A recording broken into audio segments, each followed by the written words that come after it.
약간 좀 또 우스갯소리를 하자면 제가 어느 때인가부터 설교를 준비하기가 참 어렵다는 생각이 들었습니다. 뭐 늘 설교는 준비하기 어렵지만 어떻게 이 마음속에 하고 싶은 말이 있는데 이게 잘 형상이 안 될 때가 있어요. 제가 이 얘기를 해야 되겠다. 근데 뭔가 말이 잘 어려워요. 그러면 노력을 하면서 설교를 준비하는데 제가 한 2, 3년 전에 1년 전인가 뭐 딸에게 집에서 농담을 했습니다. 우리 큰딸한테 야 아빠가 설교 하나 준비하는 게 아기 낳는 것처럼 힘들다.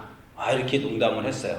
우리 딸 하는 말이 아빠 닭은 하루에 한 개씩 알을 낳던데 이렇게 농담을 하게 하더라고요. 제가 설교 하나 준비하는 게 아기 낳는 것처럼 힘들다 이렇게 얘기했는데 또 그런 힘든 일을 어떤 사람들은 어떤 동물들은 매일 하기도 하고 또 어떤 사람들은 자기에게 맡겨진 일들에 대해서 또 남들이 평생 하기 힘든 거를 자주 몇 번 하는 그런 분들도 있습니다. 그러니까 자기들이 다 맡은 그것이 또 다르다는 얘기죠.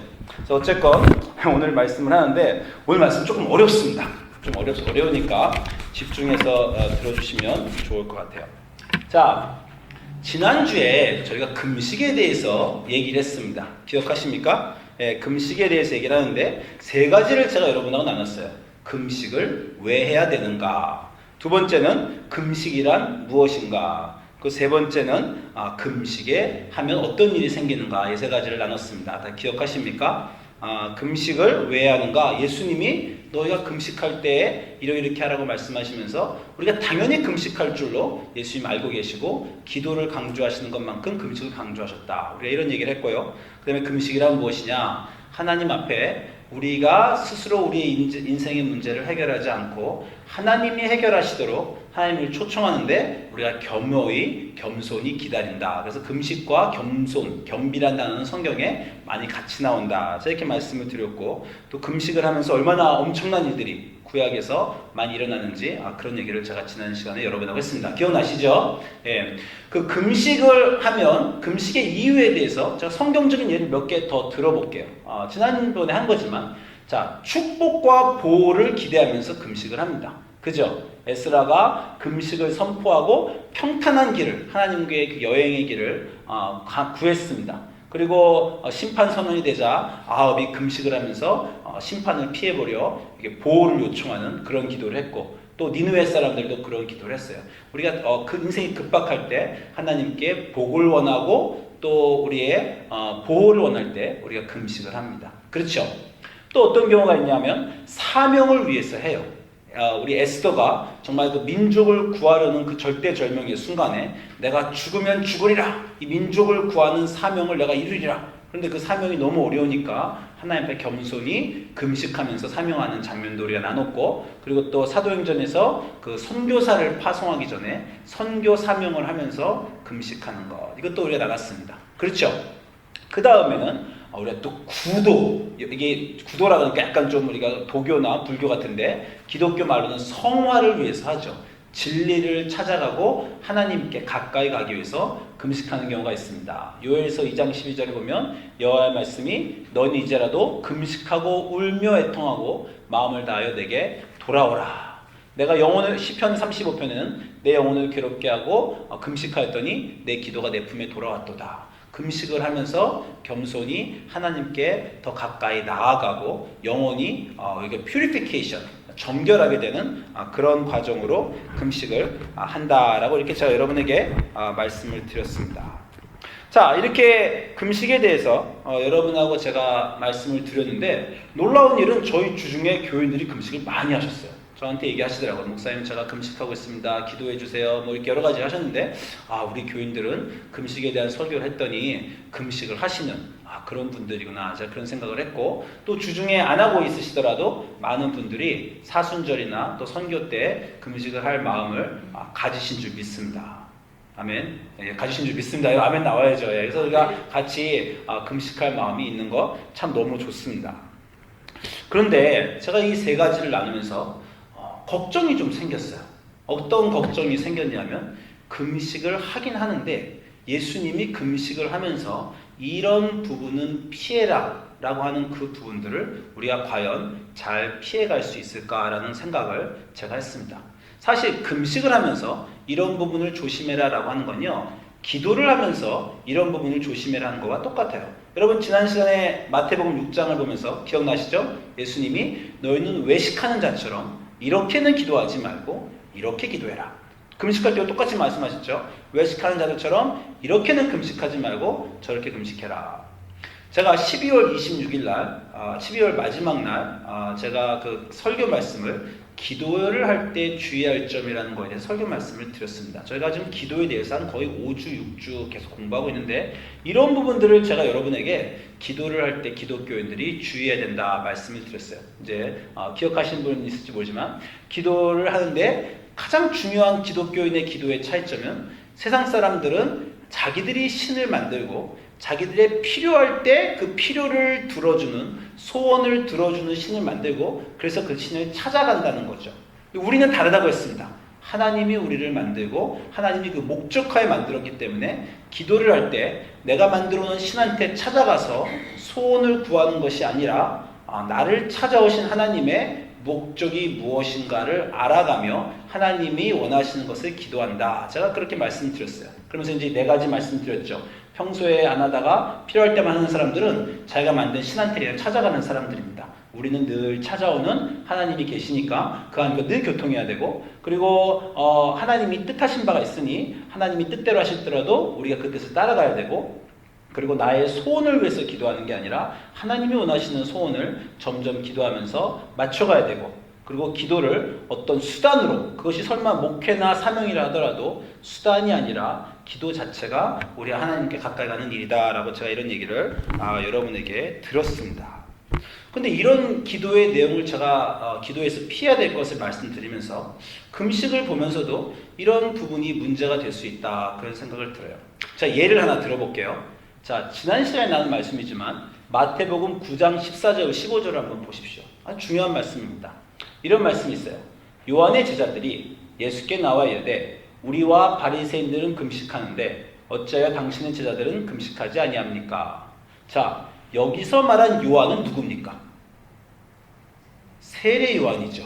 그죠? 세례 요한의 제자들이 예수님께 나와서 물어보는 질문이 우리와 바리새인은 금식하는데 이거 굉장히 여러분이 질문해야 되는 구절인데 세례 요한이 제자들이 자기들과 바리새인들이 지금 같은 급으로 놨어요. 안 될 말입니다. 그죠? 예수님 사역하시면서 예수님과 바리새인들은 늘 서로 대결 구도가 있고 바리새인들은 위선자고 늘 잘못했죠. 자, 예수님과 바리새인들이 서로 다를 때 세례 요한은 예수님 편이었겠어요? 바리새인 편이었겠어요? 예수님 편이었죠. 세례 요한은 예수님을 세례해주고 예수님에 대해서 하나님의 아들임을 인정한 사람입니다. 그러니까 바리새인들의 제자는 위선자라고 하고 남에게 보이려고 금식을 한다고 하지만 세례 요한의 제자 정도 되면 하나님을 올바로 섬겨야 되는 그런 사람들입니다.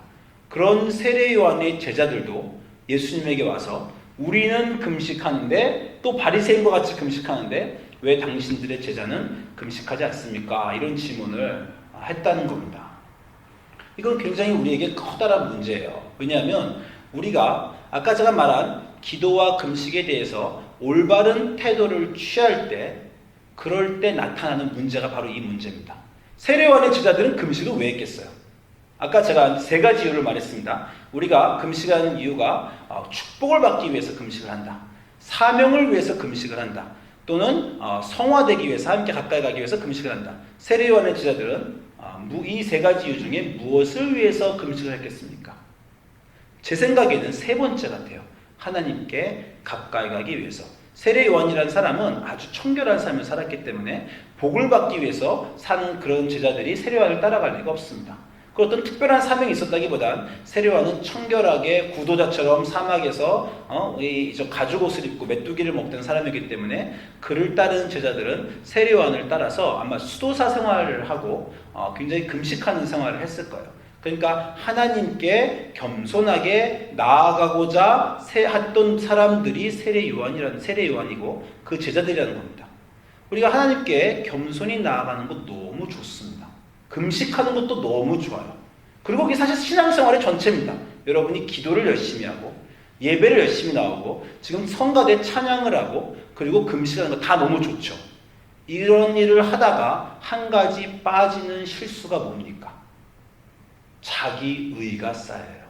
나는 예배를 남처럼 안 빠지고 잘 나오는 사람. 남들은 예배만 드릴 때 나는 더 일찍 와서 성가대를 준비하는 사람. 나는 남들이 그냥 올 때 식사를 준비하는 사람. 나는 남들이 보통 기도 안 할 때 매일매일 기도하는 사람. 나는 남들이 금식 안 할 때 금식하는 사람. 너무나 위험한 신앙의 모양입니다. 그게 기독교인과 다른 신앙의 차이를 만들어내는 거예요. 다른 종교도요, 축복을 위해서 기도하고, 다른 종교도 무슬림 보면 자기들 선교 나가기 위해서 기도하고요. 여러분 부처님 따르는 불교인들 보면 얼마나 열심히 진리를 알고자 구도합니까? 축복과 진리를 아는 구도와 선교를 위해서 다른 종교인들도 다 애씁니다.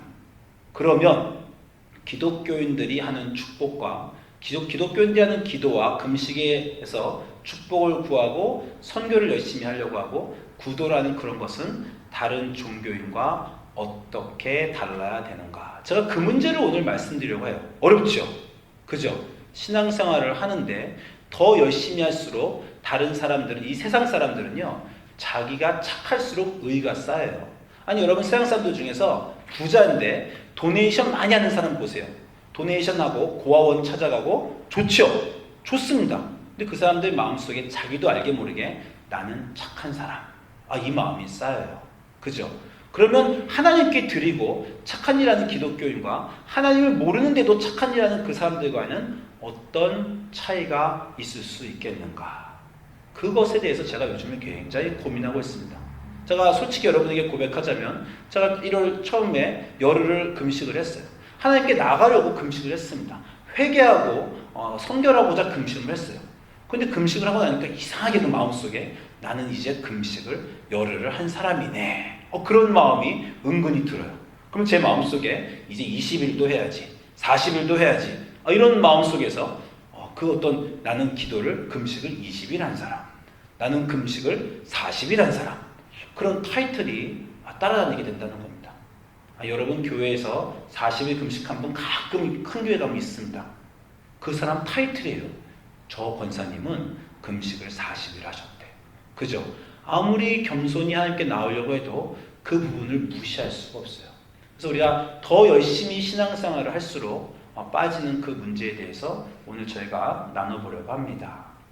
자, 그걸 공부하기 위해서 제가 선택한 구절이 창세기 18장이에요. 아주 신비한 구절입니다. 여러분 이 구절 다 읽어보셨죠? 세 명이 아브라함에게 온 구절이에요. 그 창세기 18장 1절을 보세요. 여호와께서 마므레의 상수리 나무 아래들이 있는 곳에서 아브라함에게 나타나시니라. 저는 이 1절 읽을 때 감동이 확 옵니다. 아주 신기하지 않습니까? 사막의 어디선가 아브라함이 상수리 나무 아래에서 마므레라는 지역에 앉아 있었어요. 아주 어떤 동화가 나오는 것 같아서 옛날 설화가 나오듯이 신비한 장면이 딱 나오면서 거기서 날이 뜨거울 때 장막문에 아브라함이 앉아 있어요. 이게 상상을 한번 딱 해보십시오. 사막에서 날이 뜨거운 그 나무 밑에서 나무 밑에 상수리 나무 밑에 아브라함이 앉아 있었더니 하나님이 탁 오셨어요. 아브라함이 사막을 딱 저 먼 데서 보니까 아지레이가 피어오고 절대 아무도 걸어올 것 같지 않은 이 더운 사막을 통과해서 세 명이 걸어오고 있다는 거예요. 그러니까 아브라함이 그들을 보자 곧 장막문에서 달려나가 영접하며 몸을 땅에 굽혔습니다. 이르되 내 주여 내가 주께 은혜를 입었사오면 원하건대 종을 떠나가지 마옵시고 물을 조금 가져오게 하사 당신들의 발을 씻으시고 나무 아래서 쉬소서. 내가 떡을 조금 가져오리니 당신들의 마음을 상쾌하게 하신 후에 지나가소서. 당신들이 이 종에게 오셨음이니이다. 자, 다시 말씀드릴게요. 상상을 좀 해봅시다. 사막에 뜨거운데 나를 덮이면서 그늘에 앉아서 부채질을 하면서 아브라함이 앉아있고 우리처럼 도시가 사람들이 길거리를 가는 도시가 아니에요. 정말 1년 지나도 한 명 올까 말까 한 그 사막의 그 더운 아지레이 끝에서 세 명이 걸어옵니다. 아브라함이 급히 그늘 밖으로 뛰어나가서 세 명을 맞아서 절을 하면서 여러 가지 내가 하겠다고 해요. 그 하겠다고 한 이유는 뭡니까? 하나님인 줄 알았을까요? 여기에 대해서 우리가 좀 질문들이 있어요. 어떤 사람들은 아브라함이 세 명이 하나님인 줄 알았다 이렇게 말하는 사람들이 있고요. 히브리서 13장 보면 부지불식 중에 손님을 대접하다가 천사를 대접한 자들도 있느니라. 이런 구조를 통해서 아브라함도 잘 모르고 있다가 부지불식 중에 천사를 대접했다. 뭐 이렇게 생각하는 사람도 있고 이렇게 약간 좀 의견의 견해가 있습니다. 저는 아마 하나님인 줄 알았을 거라는 생각도 좀 들어요. 뭔가 아브라함이 하나님인 줄 몰랐다 하더라도 이 사막에 세 명이 이 사막 땡볕을 걸어오는 게 범상치 않은 뭐라고 생각을 했을 겁니다. 그러면서 아브라함이 대접할 때 저는 마지막 말이 너무 좋아요. 아브라함이 대접할 때 왜 대접했다고요? 당신들이 이 종에게 오셨습니다. 내게 이 세 분이 하나님인지 모르지만 천사들인지 모르지만 뭔가 이 신비한 세 분이 혹은 그냥 나그네일 수도 있지만 사막을 건너 내게 오신 이 분들이 너무 감사하고 소중하고 기뻐서 아브라함이 무언가 대접하겠다라고 자기가 그것을 서제션을 했어요. 자, 그랬더니 이분들이 어떻게 대답해요? 네 말대로 그렇게 해라. 어떻게 들립니까? 저는 이렇게 들려요. 한번 해봐라. 한번 해봐라 이렇게 했어요. 그랬더니 아브라함이 하는 장면을 보십시오. 잘 보세요. 아브라함이 급히 장막으로, 제가 좀 약간 다르게 읽게요. 뛰어가서 아내 사라에게 소리쳐서 말하기를 속히 급히 고운 가루 3쌀을 가져다가 반죽하여 떡을 만들라. 여보 떡 좀 빨리 만들어봐. 그러고 있는 겁니다. 아브라함이 또 부엌으로 뛰어갔다가 들판으로 뛰어가서 가축대 있는 곳으로 달려가서 그 많은 가축들을 다 살펴보면서 제일 좋은 기름지고 좋은 송아지를 냅다 잡아다가 끌고 하인에게로 달려가서 급히 하인에게 주면서 야, 빨리 요리해. 너가 할 수 있는 최대한 잘해봐. 제가 지금 말씀하는 게 들리십니까? 아브라함이 또 급히 외양간으로 뛰어가 엉긴 젖과 우유와 하인이 차려놓은 송아지를 가져다가 그들 앞에서 차려놓고 나무 앞에서 숨을 헛떡이면서 그들 앞에 드시는 곳에 모셔 섰다. 이 장면이 너무 아름답지 않습니까? 여기 얼마나 여러분 급히 속히라는 단어가 나오나 보세요. 아브라함의 태도가 급히 속히 손님을, 여러분 저희 집에도 금요일날 손님이 오셨어요. 손님 오시면 5시, 7시 반에 오시는데 다 아시겠지만 5시부터 마음이 급합니다. 여보 빨리 바닥 닦고 청소해. 얘들아 엄마 아빠 도와줘. 야 거기서 그러고 있지 말고 빨리 방 좀 치워. 너는 손님이 오는데 엄마 아빠들 도와주지도 않냐. 여러분 손님 크게 치우실 때 다 해보신 말이시죠. 제가 주일 아침에 오면요 저희 교회는 이렇게 조그만데 예배가 3개나 있잖아요. 주보 누가 만들어요? 제가 만들죠. 복사는 누가 해요? 제가 하죠. 마이크 세팅 누가 해요? 제가 하죠. 저는 일요일 아침에 정신이 없어요. 막 뛰어다녀요. 제가 막 뛰어다니면서 저기 캠블 교회 오피스에 가서 주보를 복사하고 있는데 옆에 그 미국 교회 목사님이 앉아서 설교문을 읽고 있어요. 10시에 설교하려고 읽고 있잖아요. 제가 목사님한테 한마디 했어요. 목사님, 제 평생 소원은 예배 들어가기 전에 가만히 앉아서 설교문 읽다가 들어가는 것입니다. 제가 이렇게 한마디 했어요. 왜? 저는 사무원도 없고 급하니까 막 뛰어다녀야 됩니다. 뛰어다니면서 제 머릿속에서 이런 생각이 있었어요. 나 뛰어다니지 말자. 천천히 부드럽게 아무 일도 없는 것처럼 차분하게 걸어다니면서 예배 준비를, 남들이 보기에 저거 급하게 뛰어다니는 게 아니라 차분히 하고 있구나, 이런 모습을 저도 좀 보여주고 싶었어요. 근데 이 말씀을 읽으면서 희망을 얻었습니다. 제가 그렇게 급히 뛰어다니면서 오늘 우리 상현 형제님도 막 이 파워포인트까지 눌러가면서 목사님 할 일이 많네요. 예배 때 분주하죠. 그게 예배를 드리는 마음입니다. 그게 아브라함이 손님을 섬기는 마음이에요. 얼마나 급합니까? 내게 중요한 손님이 오셨는데 조금이라도 더 기다리실까봐 그 기다리시는 분을 조금이라도 잘하려고 뛰어다니면서 내가 할 수 있는 최고를 하는, 그것이 예배를 드리는 마음이에요. 그 마음으로 열심히 급하게 하다 오늘 사모님 아침에 손 뵌 거 아닙니까? 그렇죠? 그 마음으로 급해서 애들한테 소리도 쳤죠. 예배에 늦게 오지 않는다 그러는데 애들이 안 도와주니까 소리도 쳤죠. 그래서 제가 말씀드린 겁니다. 괜찮습니다. 이거와 다르게 거꾸로 아침에 예배가 있는데 느그적 늦게 일어나서 예배 늦든 말든 그냥 대강 옷 입고 거울 앞에서 시간도 안 보내고 천천히 차 타고 그냥 왔어요. 그건 예배를 드리는 마음이 아닙니다. 여러분 일요일 아침은요 분주하셔야 돼요. 머리도 한번 더 빗어보시고 거울도 한번 더 보고 평소에 안 바르던 젤도 발라보고 옷도 한 3-4번 갈아입어봐야죠. 저는 일요일 아침에 넥타이도요 한 5번은 매봅니다. 줄이 높이가 조금 다르잖아요. 그죠? 무슨 말인지 아시죠? 높이가 딱 맞아야 되는데 좀 길면 다시 매고 하는데 예배 늦었는데 빨리 해야지. 그러면서도 여러 번 해보고 어떤 침대에 옷을 막 5번씩 쌓아가면서 바꿔 입어도 봅니다. 왜 그렇게 합니까? 더 잘 드리려고, 더 좋은 모습으로 가려고, 한 개라도 더 급하게 드리려고. 그게 예배를 드리는 마음이에요. 그렇게 아브라함이 헉헉대면서 예배를 준비하고, 저는 이 마지막도 너무 좋아요. 나무 아래 급하게 그늘에 이분들이 앉아있는 동안 막 정신없이 뛰어다니면서 막 엉긴 젖, 우유, 고기 아내한테 소리도 주고 하인을 막 닥달해가면서 딱 서빙해서 나무 앞에서 이러면서 딱 모시고 선 그 마음, 드리는 마음입니다. 그랬더니 놀라운 구절이 있어요. 어떤 구절입니까? 그들이 먹으니라. 그들이 누굽니까? 이 그들이 누군지 해석하는 게 여러 가지죠. 하나님과 천사들 2명이다. 이렇게 해석하기도 하고요.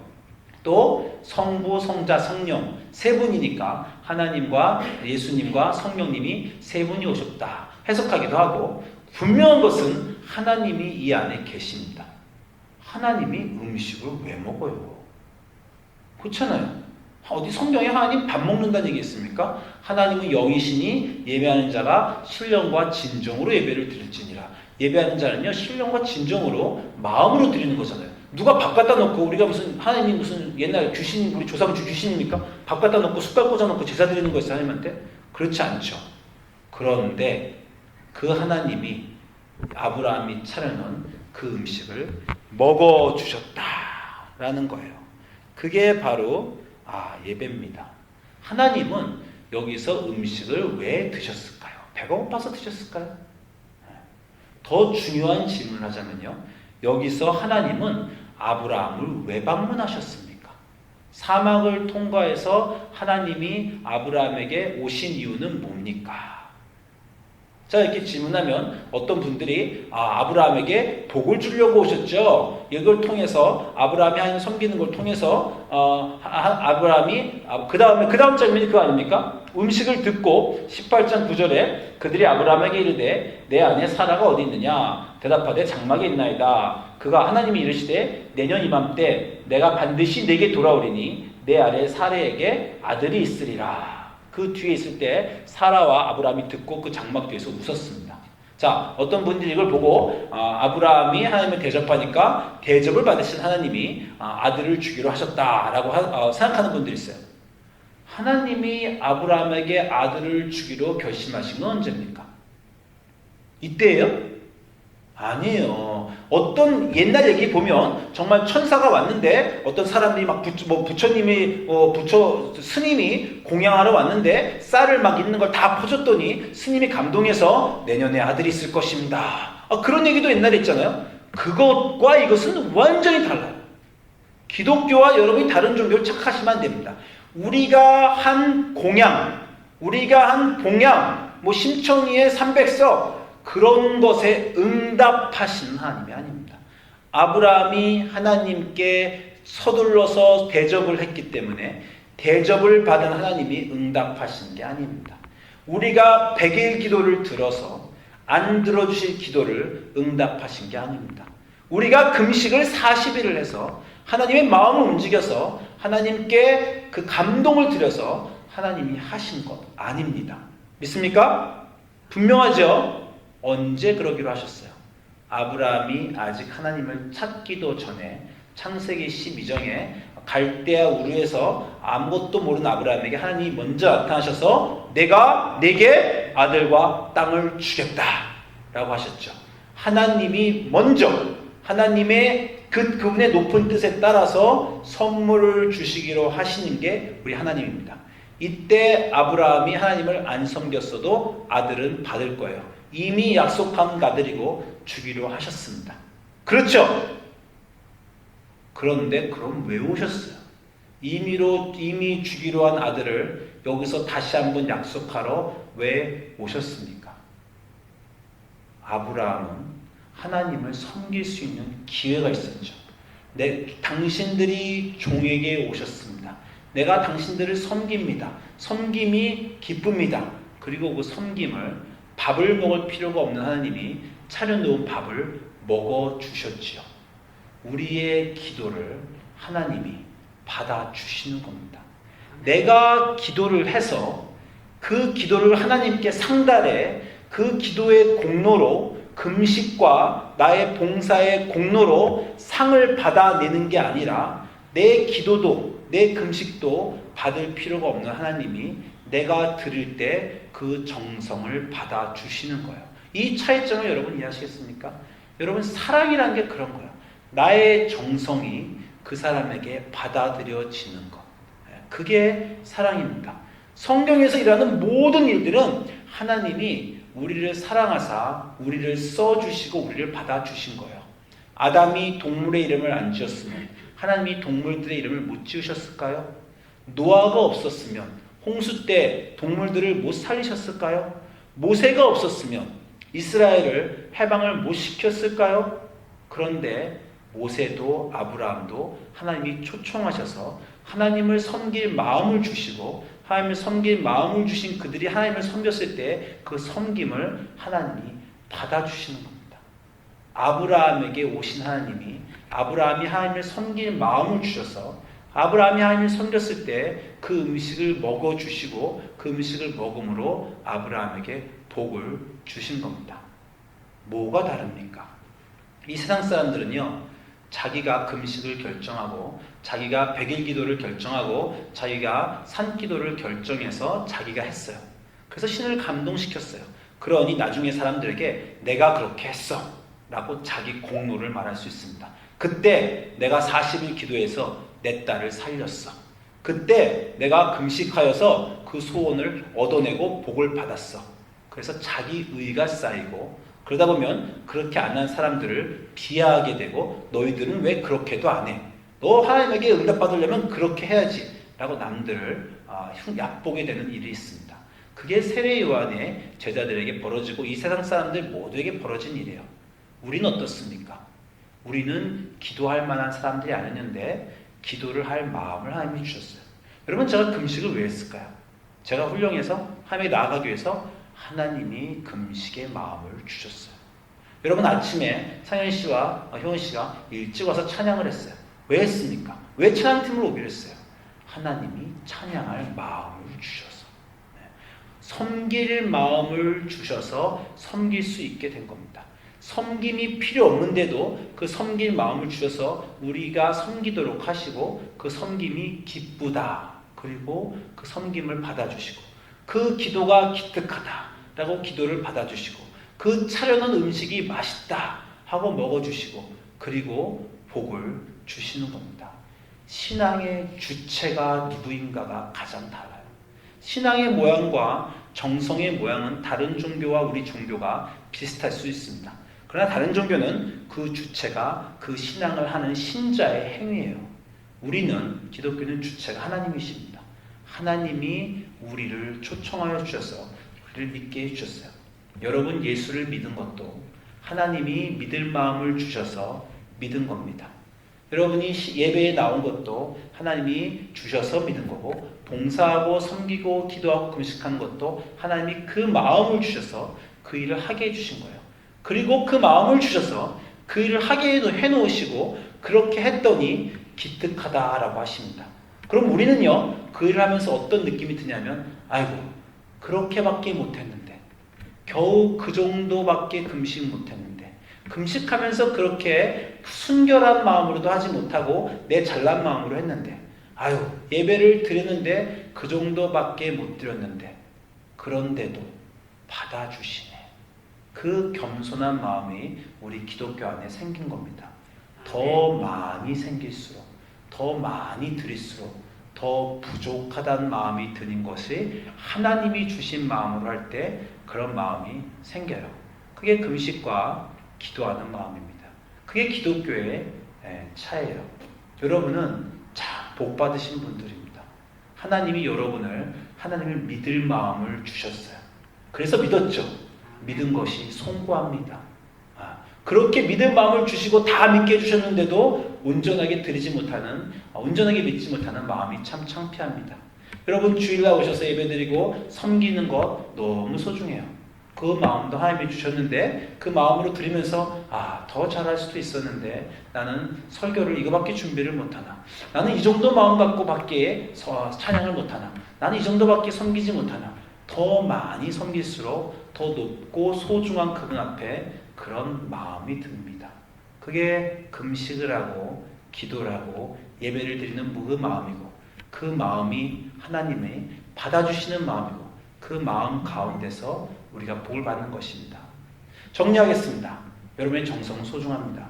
정성을 하시고 기도를 하시고 예배를 드리시면 복 받는 거 맞습니다. 그러나 세상 사람들은 자기들이 목적하고 자기들이 결정한 것으로 복을 받는 것이고, 우리들은 주신 마음이 소중해서 그것으로 드린 것이고, 그리고 드리면서 더욱더 겸손해지는 것, 그것이 기독교와 다른 종교의 차이고 예수를 믿는 분과 그리고 다른 종교를 믿는 분의 차이입니다. 그 소중한 마음 가시고 오늘도 하나님 섬기시는 여러분 되시기를 주님의 이름으로 축원드립니다. 기도하겠습니다.